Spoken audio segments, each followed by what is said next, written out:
lado, vem você para cá do meu lado, ok. Mas, cara, o Marcos Braz não foi na posse da Leila Pereira em 2021. O Marcos Braz não foi na posse do Marcelo Teixeira. O Marcos Braz não foi na posse do Júlio Casares. O Marcos Braz não foi na posse do Alessandro Barcelos. Não foi na posse do Sérgio Coelho no Atlético Mineiro. Por que o Marcos Braz vai na posse do Augusto Melo quando está se falando tudo, todo o noticiário trata de negociações entre Flamengo e Corinthians? Então, ok, ele tem todo o direito de ir, de fazer uma visita cordial, mas normal, comparado com o histórico, não é. E houve, o PVC, essa questão dele não falar. Eu concordo muito com o PVC. Realmente o Marcos Braz lá não foi normal a presença dele lá. E uma coisa que a gente tem que reparar: ele não falou sobre as negociações.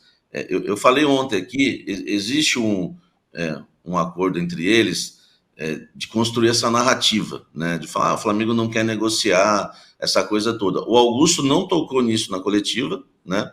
Nesse assunto, o Flamengo quer ou não quer, e o Marcos Braz não quis falar sobre o assunto. Por quê? Porque se ele fala sobre o assunto, ele teria que desmentir o Augusto e o Rubão ali, né, no Parque São Jorge. Ele ia ter que falar, não tem nada, não vamos vender o Gabigol, que é a narrativa aí que está sendo, que ele chegou a falar uma vez, não sei para quem que ele deu entrevista e falou isso. Só que lá não, ele evitou falar no assunto exatamente por isso, para não ter que desmentir a diretoria do Corinthians, sempre que há essa conversa. E uma informação importante que eu recebi agora cedo é que o Gabigol se apresentou também lá no Flamengo, porque ele quer ouvir da diretoria o que está acontecendo, porque ele está sabendo, claro, né, o noticiário aí está bombando em relação a isso, ele quer saber realmente se ele está sendo negociado com o Corinthians ou não, enfim, quer saber o que está acontecendo, e essa novela aí pode chegar a um final logo, porque até ontem na conversa que eu fiquei sabendo que teve lá entre os dirigentes,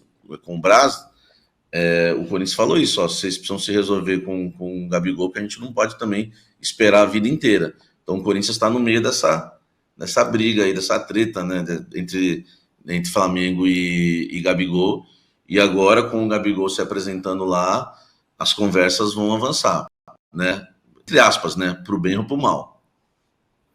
Eu quero repassar essa pergunta para você que está assistindo a gente. O que você acha que o Marcos Braz foi fazer na posse do novo presidente do Corinthians? Só vale resposta errada, tá? E número de likes baixíssimos. Eu acho que a gente tem que ter uma meta para o PVC fazer a prancheta dele. Senão, não teremos greve de prancheta, PVC. Acho que 2.000 likes. Dá, hein? Antes de você fazer a prancheta, queria passar uma pergunta rápida para o Hernan. Porque ele falou na entrevista que que já tem plano A, B e C, né? Caso não feche com o plano A, que é o Gabigol. O B, como a gente falou ontem, pode ser o Firmino. E aí, qual seria o plano C? Eu acho que até o plano B já caiu, né, Samir? O plano B caiu, né? O plano B caiu, que era o Firmino. Até, eu sei que é grana, até o PVC, o Hernan vai comentar, mas o que eu apurei foi o seguinte: o Corinthians foi lá consultar o Firmino e descobriu que o Firmino ganha 30 milhões de dólares por ano, quase 150 milhões de reais. Isso aí vai dar um pouco mais de 12 milhões por mês. É quase impossível. Se o Firmino ganhasse 7, 6 e reduzisse para 2, 3, seria uma coisa, mas ele ganha 12. Então o Corinthians acabou descartando o jogador. O Augusto preferiu falar que não tem nada da virada por ano. É verdade. E o prêmio dividido foi 110 milhões para cada um dos ganhadores. Ele ganha 150 milhões por ano. Quer dizer, ele ganha mais do que o ganhador da Mega Sena da virada ganhou. Sensacional. E o Augusto preferiu, né, negar, né, alguma coisa com o Firmino, mas ele negou falando os valores, né? Ele não falou os valores que eu falei.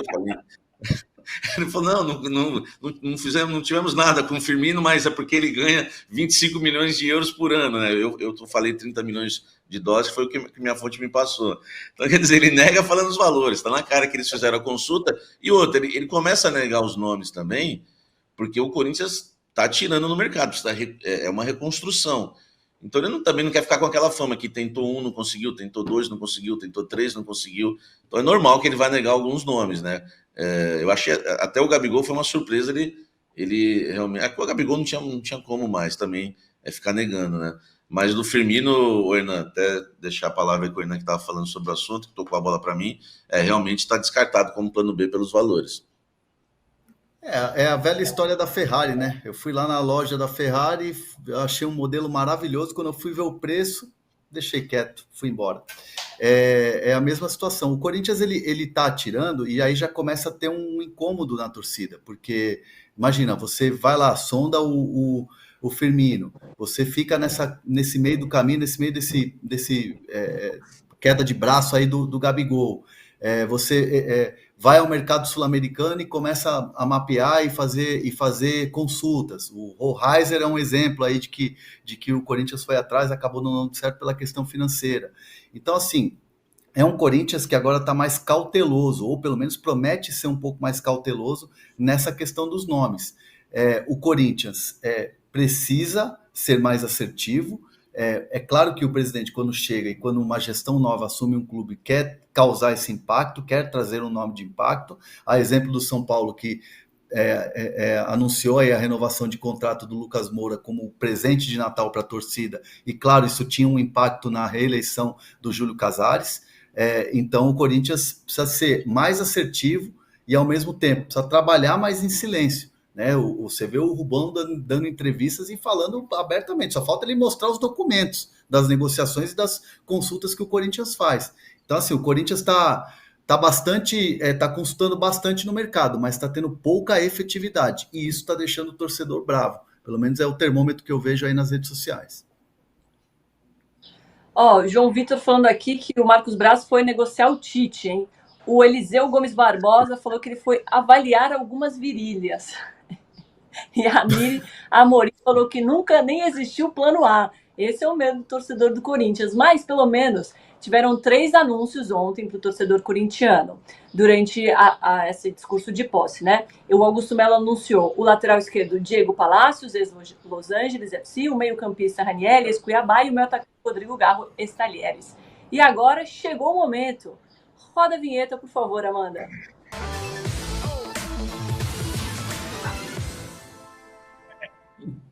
Importante. Como ficam? Isso. Diga, Domi, estou te interrompendo, perdão. Passar a pergunta, como é que vai ficar o Corinthians com esses reforços? Então, vamos lá. Ainda vai chegar gente. Mas é importante dizer o seguinte. A comissão técnica, o Mano Menezes, avalizou todos os nomes anunciados hoje e também o Félix Torres. O entendimento do Mano é que ele tem um meia, que é um meia de condução de bola. O Garro não é um meia de passe em profundidade. Ele é um meio Juninho Paulista. Ele é um meia de condução de bola. Mas, em tese, ele vai jogar nesse 4-2-3-1 que o Mano gosta de fazer, como meia central, se aproximando na frente. O que dá para imaginar no Corinthians hoje? Cássio, Fagner, Félix Torres, Lucas Veríssimo, Diego Palacios, que é um lateral cumpridor, fecha o espaço. O Mano vai gostar muito de ter uma linha segura. Raniel, que é um volante, na avaliação da comissão técnica, de uma característica que não existia no elenco do Corinthians. Ele é um primeiro volante de bom passe, mas tipo Ralf, ou seja, ele pode jogar como primeiro volante num 4-1, se eventualmente o Mano quiser adiantar o Maicon, ou ele traz o Maicon para segundo volante e faz um 4-2-3-1, o Maicon como segundo homem ao lado do Ranieri. Rodrigo Garro, que é o homem de condução, meia de articulação, mas de condução de bola. Pela esquerda, por enquanto, o Romero e Yuri Alberto na frente. Esse é o time que será sólido se treinar. É a confiança que existe. Trabalho para montar um elenco que não é brilhante num time forte. Eu não falei os 2 pontas. Porque o Corinthians vai trazer 2 atacantes. 2 homens de lado de campo. Hoje seriam Wesley e Romero, mas não serão. Pode até ser o Romero, o Mano gosta e recuperou o Romero. Mas a ideia é ter 2 homens para fazer o lado do campo. Seja um meia e um ponta, sejam 2 pontas. Muito bem. Aproveitando essa sua explicação, PVC, e uma pergunta que você fez aqui no nosso grupo de manhã que eu achei muito boa. Esse Campeonato Brasileiro vai ficar mais forte do que o de 2023 pelos reforços? Nossa equipe, JP, já está colocando essa enquete no ar para você votar no nosso canal aqui. Já aproveito para deixar o like. Começo com você, PVC. Vai ficar mais difícil, sim ou não? Eu acho que vai, porque você vai ter o Bahia muito competitivo. Não acho que o Bahia vai ser um time para ser campeão brasileiro em 2024, não. Mas vai ser um Bragantino. Então você vai ter mais times desse patamar Bragantino. Vamos lá. Você tem Palmeiras, Flamengo, Atlético, candidatos naturais ao título. Você tem Fluminense com o estofo de campeão da Libertadores, que se coloca nesse patamar. O Internacional, 3 semanas atrás, o Alessandro Barcelos, presidente do Inter, falou aqui no de primeira e disse: a ambição e o projeto do Internacional para 2024 é ser campeão brasileiro. Então você tem mais um time desse patamar. Fluminense, Internacional, São Paulo, Bragantino, Bahia, Fortaleza. Com perspectiva de Cruzeiro crescer, se fortalecer, vai ser um campeonato mais difícil. Vai ser um campeonato que vai ter mais perda de pontos. Sempre a lembrança de que o Brasileirão é o campeonato que, desde 2017, todo campeão perdeu ponto para rebaixado, exceto em 2019. E aí, André Hernan, seu voto na nossa enquete? Eu acho que sim. Eu vejo assim que vai ser mais complicado.